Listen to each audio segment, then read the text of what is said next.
That's awesome. Yeah, I always call it a hostage situation when you got that one person, right? Like you are a hostage to them. Yep. Like if they want more money, if they're going to be there, not be there. I mean, it's misery. It's always a mystery. Every day it's going to be a mystery for you. And you keep thinking, like you said, what am I going to have to do now? How long is it going to take to get the next person in? And here's a funny thing. Welcome to the Sharpen the Spear podcast, where we help home service pros cut through the noise, sharpen their business tools, and reclaim the profit, freedom, and impact they've been missing. I'm your host, Richard Walsh, Profit Freedom Coach, and I'm here to help you stop grinding and start growing. Let's sharpen the spear. And we are back on STS, Sharpen the Spear podcast with another incredible guest. I've got Dida in the house. And Dida, as we always do on STS, no one knows Dida better than Dida. So Dida, give us the backstory, bring us up to speed, and then we're going to get into a great conversation. Well, how big a story do you want, I guess? We usually start like day after birth, and then we go from there. No, we just go back. I know you're a former Air Force person, all that kind of stuff. Kind of get into, because I really want to get into what you're doing today, but kind of give us some background on why you got into that, right? Kind of bring us through, and just to share the story. You got to have some context. Got to have a little bit, yeah. So what I'm doing today is modeled kind of around my Air Force service. I was born and raised in Texas. So I'm back here now. You can tell by the bull in the background. Love it. I joined the Air Force right out of high school at the very young age of 19 because I was a rotten kid. And I didn't go to I went to boot camp, and then I went straight to my duty assignment. They didn't give me the school in between. They just sent me straight to my first duty assignment, which lo and behold was a F-15 fighter squadron. So I was the only female in a squadron of 32 hot fighter pilots in the early 80s, which was not a bad thing to do.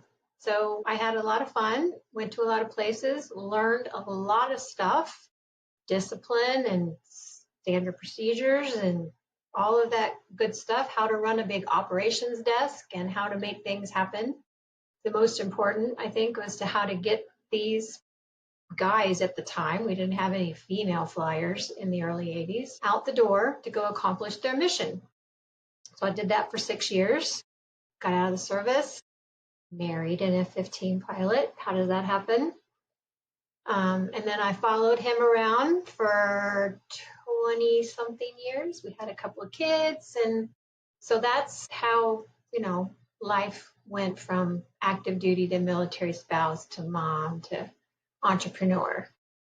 Are we caught through the 25-year rush? That's great. So then let's get into what you're doing now, because I love what you're doing, what you've put together. This is really great. So I think it's going to be awesome for the listeners. He has flown probably 3 or 4 fighters. He got stationed at Nellis Air Force Base in 2001. Flying F-16s, and I started a little bookkeeping business from home to keep myself busy. And if you didn't know, anyone can be a bookkeeper. There's no school, no license, no certificate, no accountability, no nothing. You just say, I know QuickBooks, and you start a business. And I know because I did it. And people were just giving me boxes of stuff and saying, here, do my books. And I was like, don't you want my ID? Don't you want to know who I am? No, you say you're a bookkeeper, I trust you. And I kept getting these clients they'd literally been screwed by other people that said they were bookkeepers that didn't really know what they were doing. And I was like, there's got to be a better way. There's got to be trust. There's got to be accountability. We learned that, in the military. You got to be trusted and honest and do what you say you're going to do. So I got this wild, crazy idea that I could fix it. And my husband ended up retiring from active flying, and he took a behind-the-desk job there at Nellis, and I decided to grow my business. So I grew the office squad from a little home-based business to now $1 million 2-location franchise business model. And we are like a little squadron. We have bookkeeping and admin and co-working space and executive suites and everything you would need to start and run and grow a business without hiring a person. And we can do it for less than hiring one person. Wow, that's awesome. That is awesome. I find all my years in business, I remember when I first got an office manager, I'm like, I'm doing everything and not doing a lot of things. So it's just building things, making money doing that.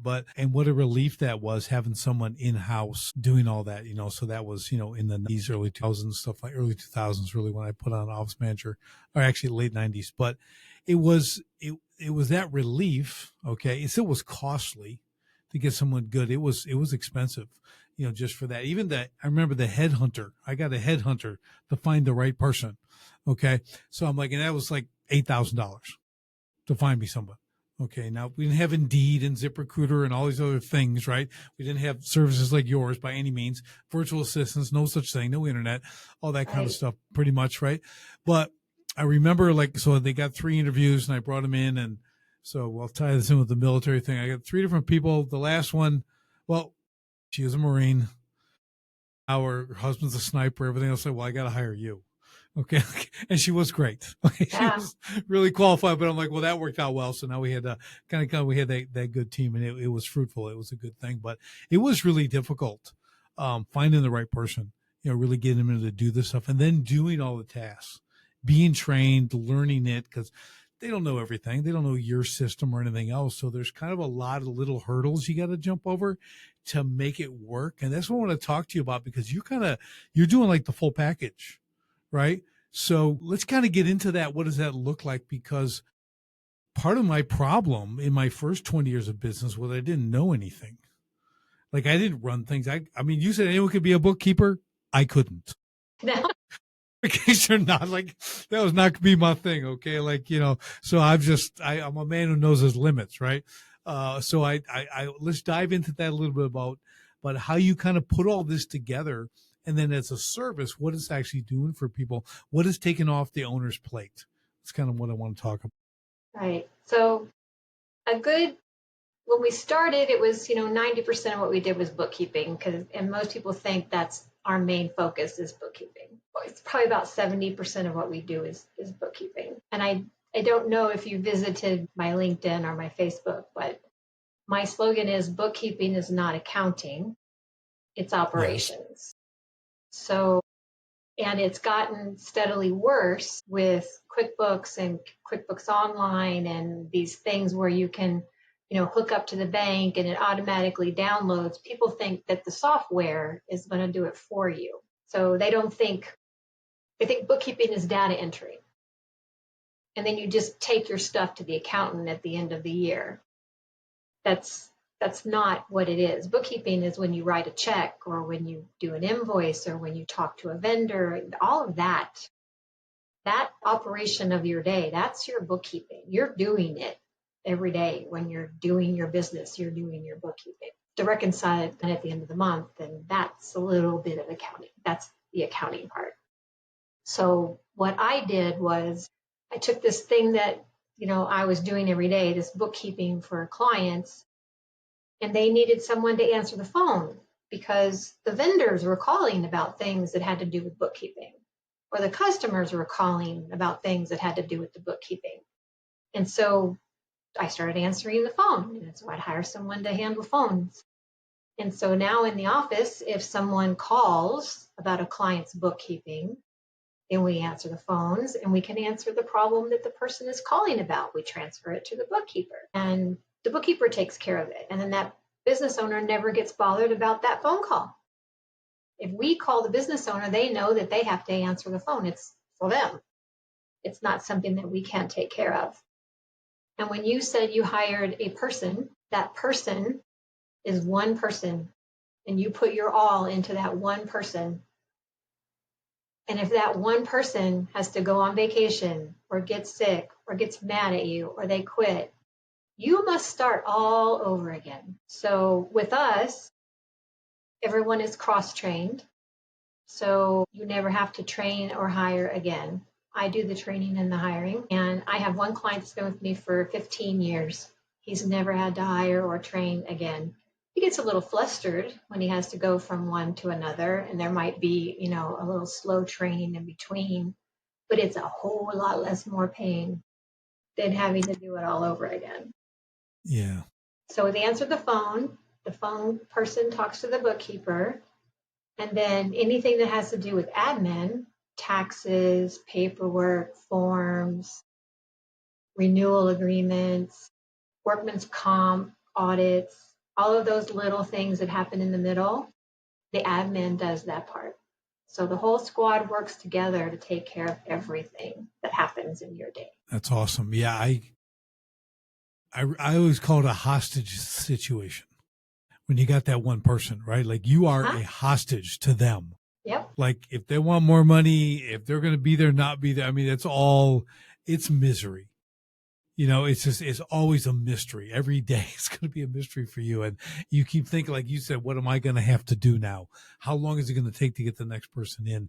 And here's a funny thing. So you're talking about QuickBooks. So I saw there's a QuickBooks ad on TV or whatever I was watching. And it was really funny because this is how I see things. Okay. So they're showing the wedding photographer, and they're talking about QuickBooks, right? There she is, right? As the owner. They're showing the plumber. He's fixing the fountain at this place. The actual owner, right? So he's fixing them. Like everyone they're showing the owners doing all the actual work, right? When they shouldn't be. Right. And now they're telling them here, now do QuickBooks. Now get in and do the work in QuickBooks. So it's funny. I'm dying. I'm on the couch and go like, this is the problem. They think they can do it. Okay. And they shouldn't be doing it. They should have no business doing it. Right. Like they should be working on bigger things. They shouldn't actually be doing the plumbing. They shouldn't actually be taking the pictures. Right. Things like that. If you really look at it, but it's interesting how QuickBooks is built around that do-it-yourself model. Yeah. That's really what it is. Well, they tell you can do it yourself. It's really easy. It's not. It's not. And even with all of it has AI and it has tools that are great, but you must know how to use them or they can really screw it up. I mean, if you don't use the tools correctly, for example, if you download automatically from QuickBooks, it will tell you that it has reconciled. It has not reconciled. It has downloaded and it has matched something that supposedly you have put in there. And it has matched something that it has downloaded from the bank. But it'll put a little green check mark next to it and tell you that it's reconciled. And I had a client the other day that said, oh, yeah, everything is reconciled. No, it's matched. And so he had a whole year and he's like, oh, no, I've reconciled everything. No, you haven't. So you have to go back and manually reconcile. Wow. Yeah, that could be a nightmare. Well, and it could be really easy because if it's matched and it's matched correctly, then the reconciliation is just a click of the button. But you still have to go look at your bank statement and make sure that it's really done because then it's good to go for the tax man. So see, like I said, early on, I learned that the do-it-yourself stuff, the DIY or the DFY, done for you or the done do-it-yourself. I was a real fan early on of the done for you. Who can do this? Because it really is just not. I don't have the time really to learn it efficiently, be very proficient at it. You don't have time for that, but really it's these errors that you create because you're unwilling to hire out, right? Even just the simple bookkeeper, right? You're pinching pennies and doing this. And I always have to work with a lot of early on business owners, even some have been doing it for 5-7 years, that you've got to shift your mindset. Okay. You really got to, because this is an investment. It's not an expense. Okay. It's an investment for an accurately run bookkeeping system, which does what? Helps you run your business accurately, right? So now when things are entered properly, you've got an account for this. You can pull up reports, right? Understand where you at in a couple clicks, right? Now that much I can do. If I want to look at a report, I'm looking for one or two things. I'm not there to analyze everything. So once they make that turn, they kind of that 180 and go, you're right. And you bring someone in like what you guys do, so much burden is lifted off their shoulders. It's quite a relief. And now they can focus on bigger and better things in the business, to get things moving. Yeah, we have a client was a friend of mine for a really long time. So she knows what we do and she's known it for ages, but she never let go of her phones. The phones is the money, right? The customer calls, I can't let go of the phone. She was a salesperson. So she finally said one day, we'll try it. She won't ever go back, she said. She's an air conditioning heating company. But once you let go of it and realize that you trust, but you verify, and you constantly keep up with what they're doing, but you have to let go to grow. You really do. And once you let go, it's an amazing feeling. I mean, here I am in Texas. My office is in Vegas. They run by themselves.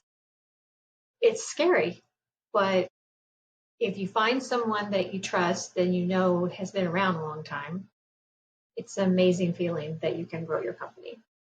Yeah, I think what people don't understand as an owner, operator, and you kind of got your hands and everything, you're still kind of carrying tools, if you will. This belief that only you can do it, you do it the best, and only you can do it, and your clients will only accept you doing it. I hear that from everything from HVAC guys to coaches who just feel they're the greatest, and that no one can replace them. I'm like, yeah, I'm pretty sure that's a lie you're telling to yourself. Okay, because there's a lot of great people out there who can do what you do and do it better. Because if you're a plumber and you think you can do the accounting better than an expert, okay, you're delusional. Okay, like I want an expert, like do it, turn them loose. I don't have to be concerned about it, right? I can have my checks, my safety, stuff like that. But like basically, I want great people working for me. Oh, yeah. I want them to do it. That's what we want. So if I go to a company and say, well, we can do this, this, and this for you, and we do it, and that's all we do. We're great at it. And here's our, 97 references, whatever. It's like, okay, how fast can we move? Right. I want to get this stuff going. Hire smart people and get out of their way. Yeah. Yeah. It's a basic principle, Dida, but it's like, we have to remind ourselves and the people I work with and coach and everything else, same thing. I have to remind them of that. Like you need to hire great people to do great things in your company and let them do it. There's all this like how much authority and all this kind of stuff. It really is what we find, and you probably found this too, since you work with so many, business owners and entrepreneurs, that we're usually the problem. Okay. But most of the time it's like, yeah, you get some bad people and stuff, but like we tend to be in our own way often. Right. And we think we're saving money. We do. And again, another one of those fallacies. We're not. Yeah. It's just, and again, it when you pull someone out of that mindset and get them into becoming a systems thinker and start like, okay, who can I farm this out to? Who could free me to do what I call it your 5%, the 5% of the business only you can work on, right? Only you can do. That's where they want to be. I said, you get to that, and that's not bookkeeping, accounting, marketing. It's probably not any of that stuff. It's vision, it's growth, reeling in the big clients, things like that. So I really always emphasize that because just like bringing people like you on the show, we want to show the opportunity that's out there, right? We want to get them exposed to like, well, listen to this. I had someone the other day, had no one hiring. Somebody, listen to this episode. And then just listen to the whole episode and then contact them, so they really get on and go, dude, that's amazing. I go, see, it's just, we bring people, then they'll handle the problem. This will never be a problem again for you. How cool is that? So that's one of my public services as a podcaster. That's what I'm doing here in the business world. But yeah, so let's go a little further on what you're actually doing here, because I think I just want people to have a full grasp. So you've got answering phones. So like, give us kind of the full spectrum. Like you said, 70% is bookkeeping. What's the other 30%? Administration. So the virtual admin part. And no one really can put their finger on that, what admin is, until they need it. It's just all that minutia in the middle that you don't want to do. So I like to say anything between bookkeeping and phones. If you don't want to do it, give me a holler. We could probably do it. And the franchise model is to put one of those little squadrons as a franchise everywhere. We want to, everybody's about working remote, and that's great. We work remotely with our clients. We don't have to see them, but I think to have an office squad in the neighborhood so that you can go see your bookkeeper if you want to. We do a lot of networking. We're big on camaraderie. There's a bar in the middle of every office squad because that's a fighter pilot thing. We ring the bell at 4:30 on Friday, and the office squad people come out, and we do, we have cocktails if we want, and then we do networking events. So that's part of growing small business. So it's not just about doing the work for them, but it's also about gathering them together to grow each other. So we want to put a little building everywhere, but they're not very big. There's just a few executive suites. There's a little co-working space. So there's a big desk up front where we answer the phones, you receive the mail, and then we have a few executive suites so you can actually rent an office where your bookkeeper is there, your admin's there, your receptionist is there if you want. So it's just literally your office and your staff, whether you want it to be in the building or if you want to work from home and your office is totally remote, all of your people and your things. But you don't have to hire a person, you don't have to have a computer, you don't have to pay for their insurance and all of that stuff. Does that make sense? Yeah, that's great. That's great. Yeah, it's really, things are really evolving on this front, from virtual assistants to models like yours. There's a lot of different things happening because people are adjusting from anything that's what we'll call traditional, right? That in-office person, that one person or two people, things like that, people hustling around doing all this stuff because things are so, from a technology standpoint, they're so different now what you're able to do. Everything's digital, right? You're not all running to the copy machine all the time. You're not doing this or that, even mail, right? So all this stuff has changed so much that I'd love to see this adaptation to this. You got to embrace the technology, right? The efficiencies, the savings, the time and everything else, and then apply them to the same tasks. Right. That's where you get good. When you get good in that, you're like, because you're taking a lot off their plate. Again, if I had to go learn all those 17 things, right, to do, I'm going to be bogged down. I'm not going to do what I should be doing as the owner, CEO, or whatever it is of the company. Right. So that stuff has to be handed off because I've been in business over 35 years. Okay. Doing different businesses. And I've never had to learn that stuff. Okay. And guess what? I still do business. I'm still here 3 years later, right? I'm like, you'd never want me doing things on a spreadsheet. Okay.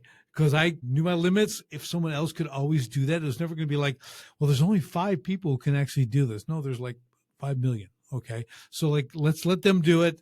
I'm getting on other things. That's not who I am, and that's not that I don't want to learn. I just will learn more important things that pertain to me.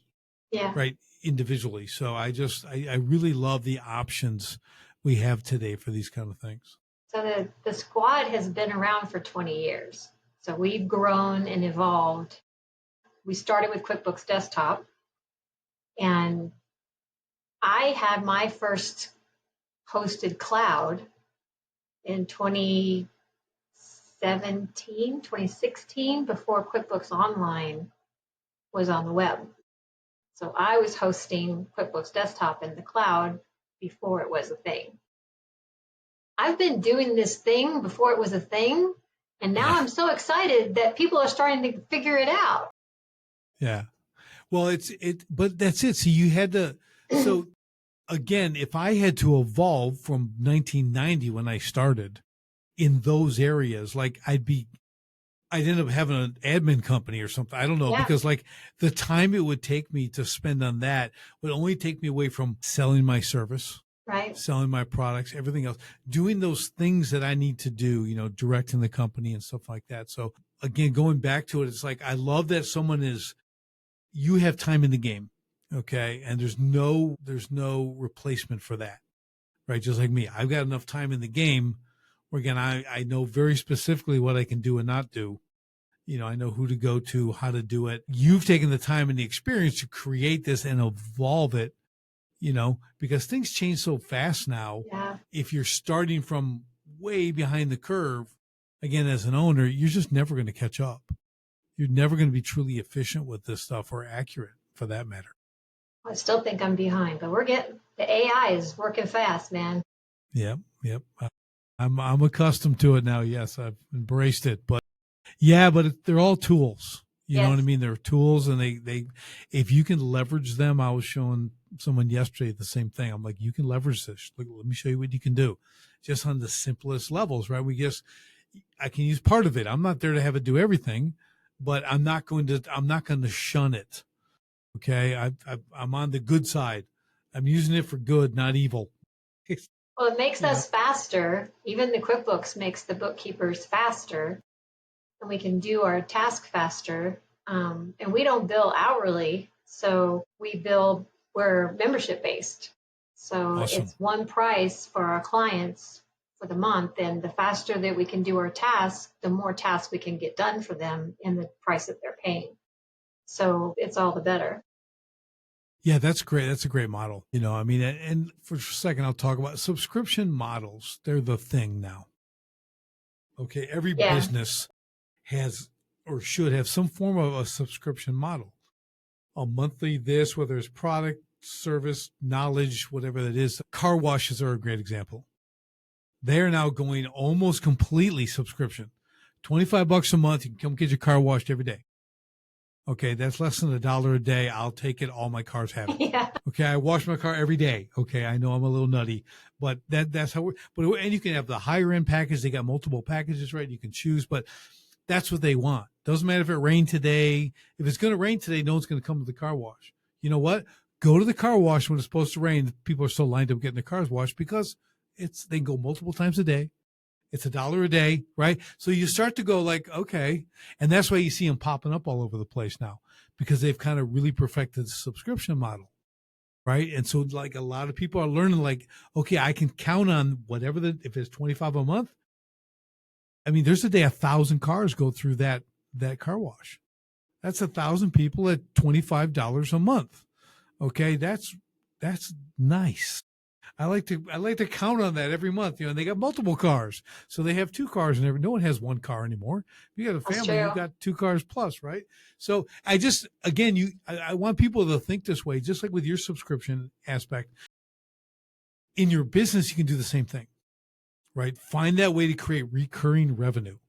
That's what it's about. And that's how you can become a sustainable business, right? Because you've got that. If you're doing billable hours, I don't know if you ever did it at billable hours, but it would seem to me, if I were you and I was doing billable hours, every day I'd be terrified I'm going to lose clients, because you're going to hit that one time when you went 2 hours too many.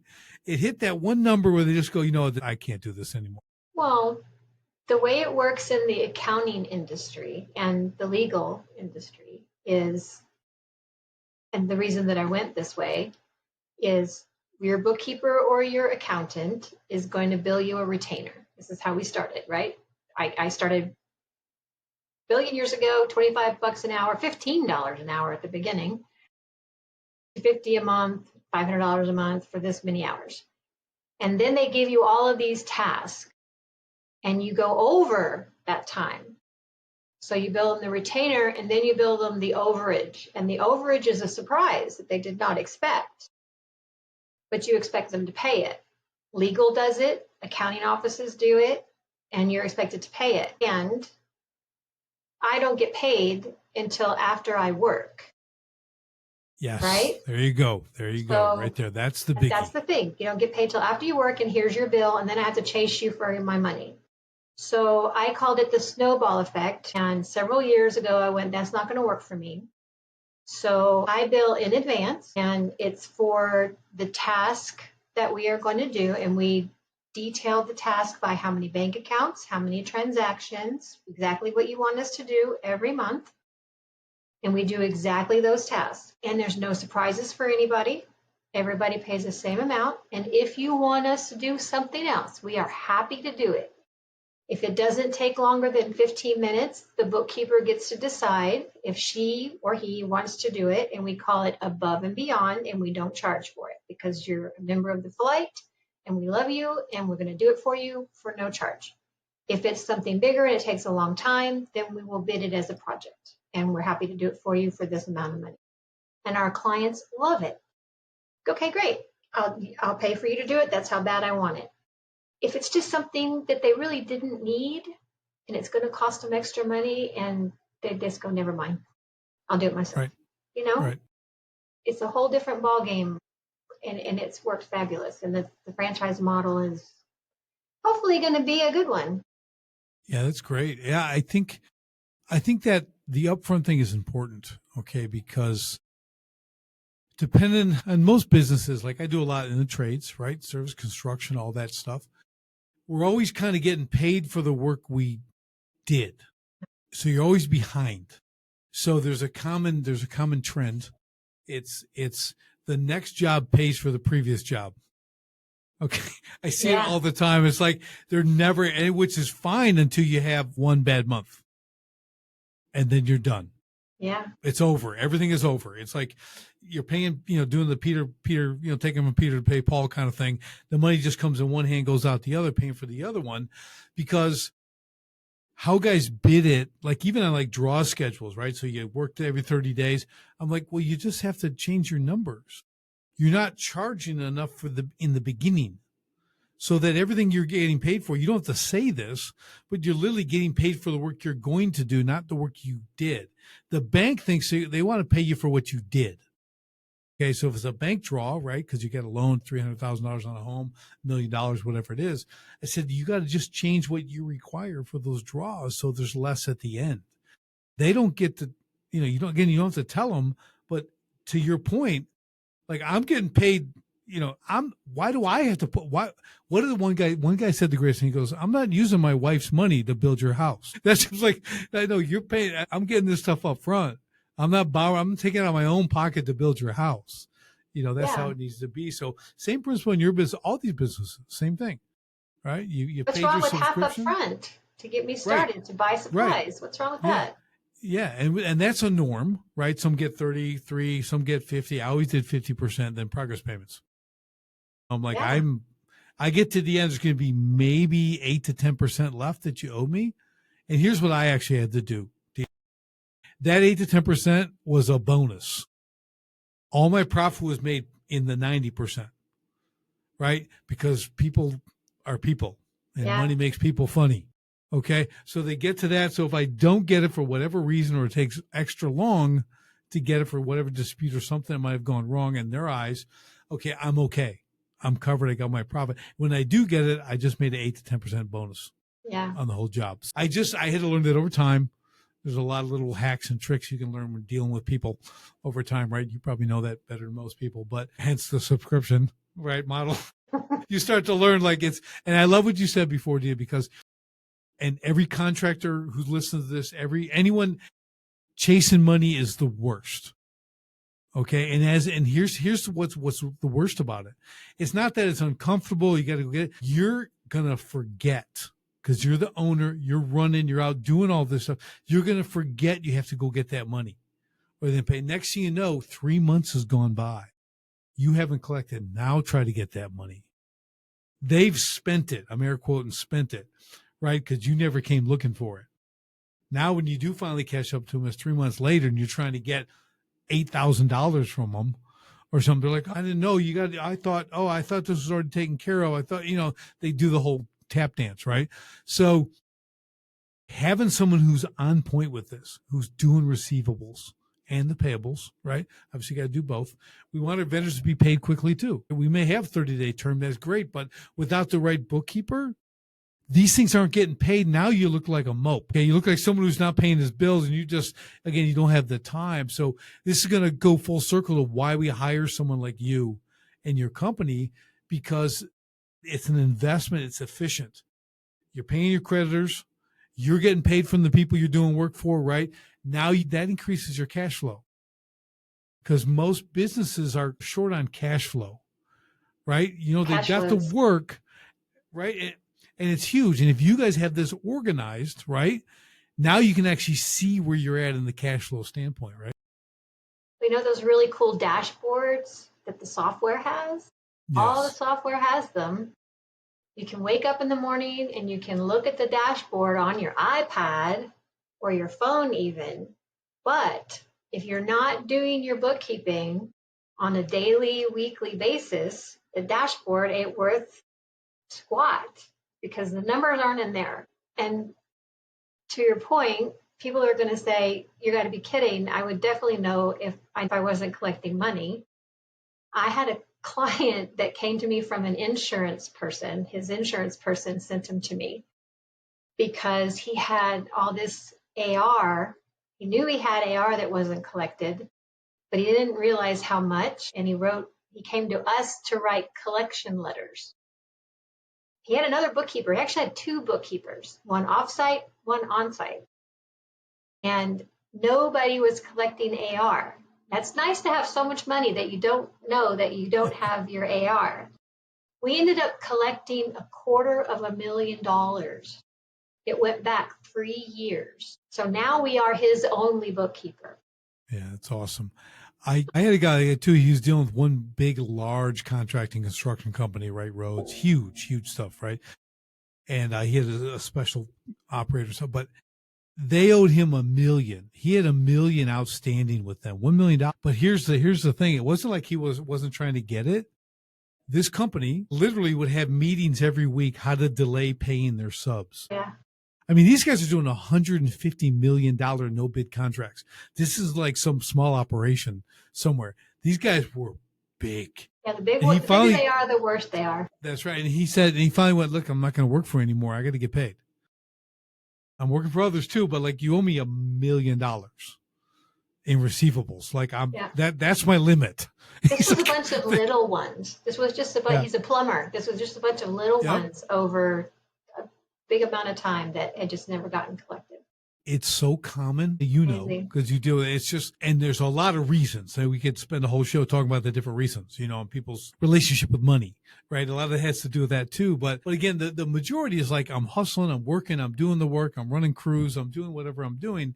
And it just doesn't seem important because I'm on to the next job. So you actually have this internal feeling that you're making money, right? Which you are, but you're not collecting money.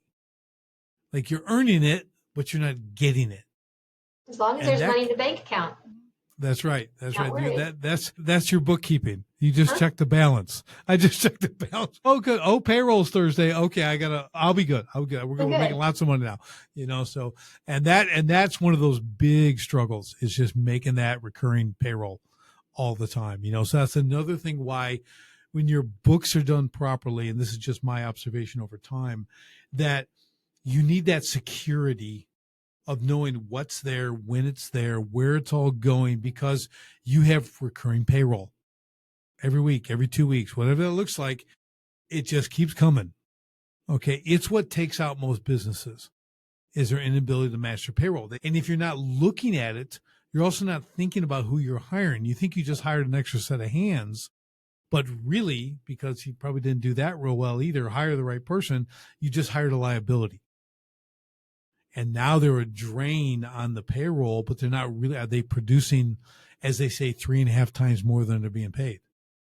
Probably not. So that's, so there's a real challenge there, right? But with reports, with accurate bookkeeping, receivables, payable, you can actually make quality decisions on if and when you want to hire someone, right? Yeah. And you can't wait until the end of the quarter to turn your books in to see your numbers.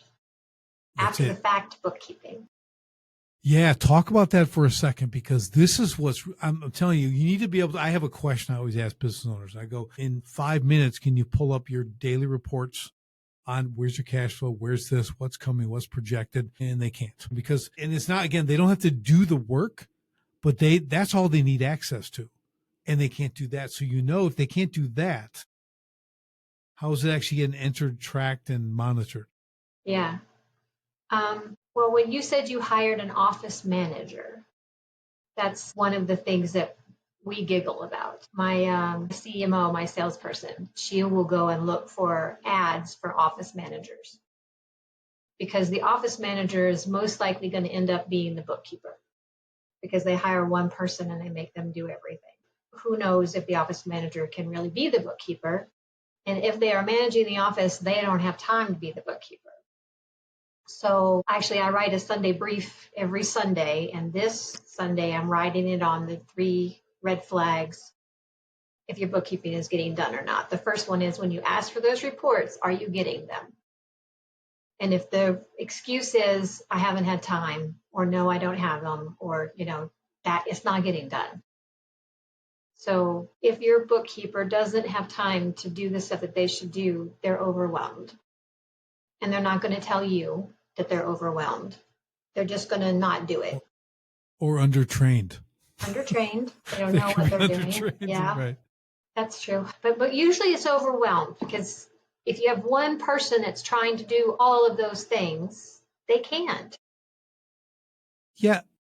Dida, let me jump in here real quick, because I'm thinking about this. You say this, I go, yeah, actually that office manager title, it's not a very good one.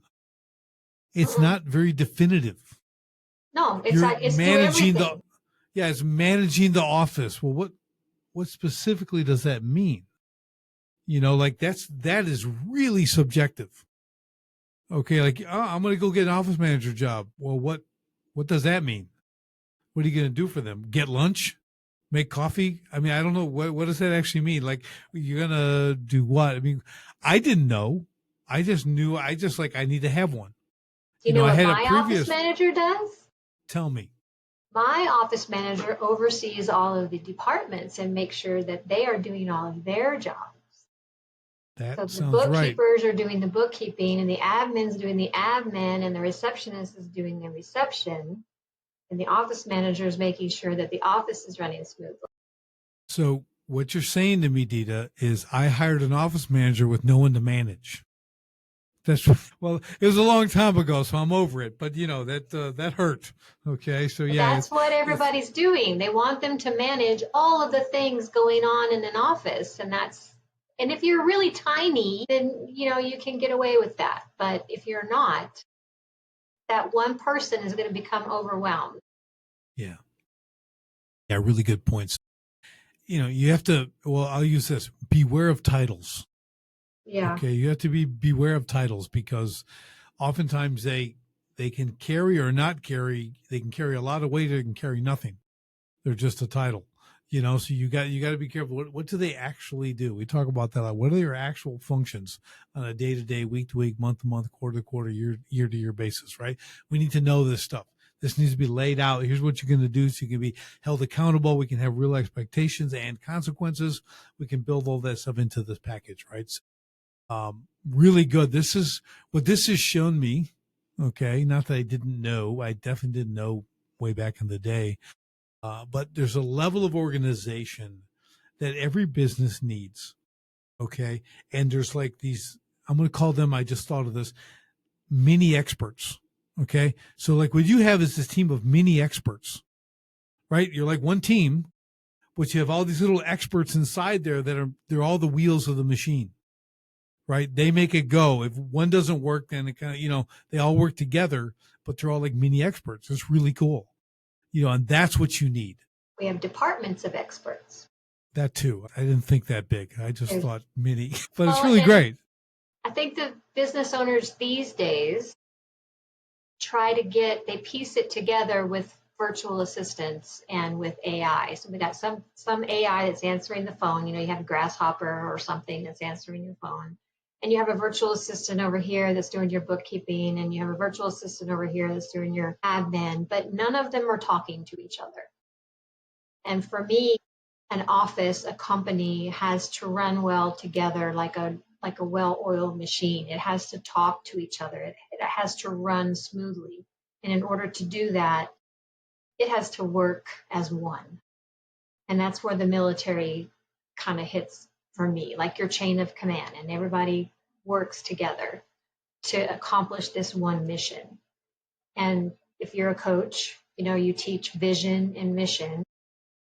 If we're not all working for the same vision and mission, why are we there? So that's how we're centered. And we all work for not only the Office Squad mission, but our mission is to help that small business grow. I love that. I love it. That's really important because it is that connecting, that speaking to each other. Like there is the camaraderie you talked about, and there's this level of unity, right? Focused on one, if it's working with that company, that you go one place and get your answers.